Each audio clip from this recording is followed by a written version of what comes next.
নারায়ণগঞ্জের রূপগঞ্জে শীতলক্ষ্যার তীরে আছেন রিপোর্টার ফারুক ভূঁইয়া। রবিন, আমরা সরাসরি যোগ দিচ্ছি তার সাথে। রবিন।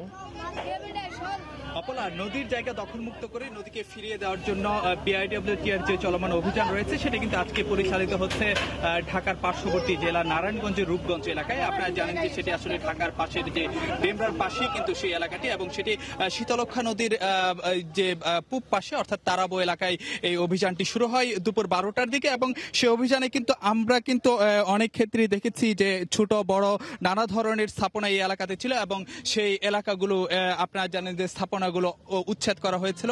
এবং আমরা কিন্তু সে একটি বিষয় যদি আপনাকে বলতে যাই অপলা, যে এখানে আমরা দেখেছি যে বিভিন্ন স্থাপনার মধ্যে রয়েছে নদীর জায়গা দখল করে যে কাঠের যে দোকান এবং সমিল তৈরি করা, এবং যে পাথরের দোকান, এবং একই সঙ্গে আপনারা জানেন যে বালি বিক্রি করা হয়ে থাকে এই এলাকাটিতে নদীর জায়গা দখল করে, এবং ছোট বড় কাঁচা পাকা নানা ধরনের স্থাপনা কিন্তু এখানে রয়েছে।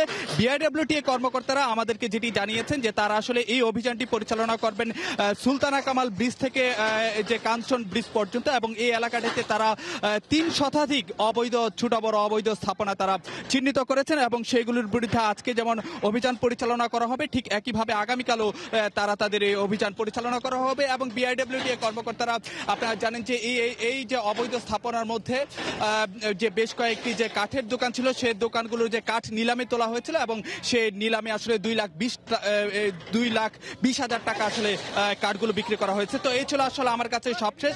ফিরছি স্টুডিওতে অপলা। বিআইডব্লিউটি এর চলমান অভিযানের সবশেষ তথ্য জানাতে নারায়ণগঞ্জের রূপগঞ্জ থেকে আমাদের সাথে সরাসরি যোগ দিয়েছিলেন আমাদের রিপোর্টার ফারুক ভূঁইয়া।